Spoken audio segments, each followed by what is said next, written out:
ফিতনার যুগ কেমন হবে এবং রাসূল সাল্লাল্লাহু আলাইহি ওয়াসাল্লাম ফিতনা সম্পর্কে কী বলে গেছেন। দেখুন যে উসাইদ ইবনে হুযাইর রাদিয়াল্লাহু তাআলা আনহু হতে বর্ণিত, এক লোক রাসূল সাল্লাল্লাহু আলাইহি সাল্লামের কাছে এসে বলল যে, হে আল্লাহর রাসূল সাল্লাল্লাহু আলাইহি সাল্লাম, আপনি অমুক লোককে হাকাম নিযুক্ত করলেন, বলছেন যে আপনি ওই লোকটাকে একটা বিষয়ের দায়িত্ব দিলেন বা নিযুক্ত করলেন, অথচ আমাকে নিযুক্ত করলেন না, এটা কেন? তখন রাসূল সাল্লাল্লাহু আলাইহি সাল্লাম বললেন, নিশ্চয়ই আমার পরে নিজের ক্ষমতা নেওয়ার জন্য মানুষ বেশি চেষ্টা করবে।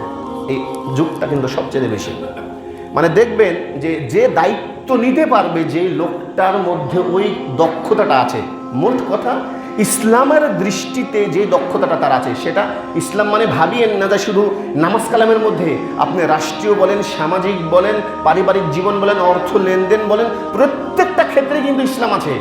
এই জন্য আল্লাহ রাব্বুল আলামিন কোরআনকে বলছেন হুদাল লিন্নাস, এটা মানুষের হেদায়েতের জন্যে।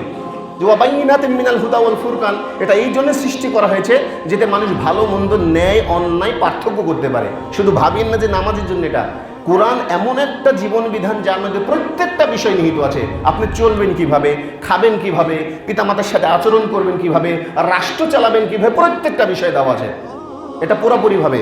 তখন রাসূল সাল্লাল্লাহু আলাইহি সাল্লাম এই কথাই বলছেন যে এমন একটা জামানা আসবে যে মানুষ নিজের ক্ষমতা নেওয়ার জন্য বেশি কাড়াকাড়ি করবে, আর এটা হচ্ছে ফিতনার যুগ।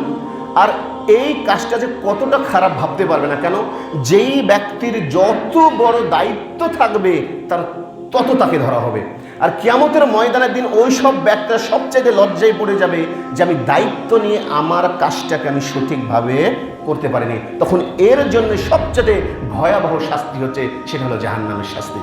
তাহলে বুঝতে হবে, আমরা অনেকে আছি যে কোনো ক্ষমতা নেওয়ার জন্য পারাপারি করুন, এটা নয়।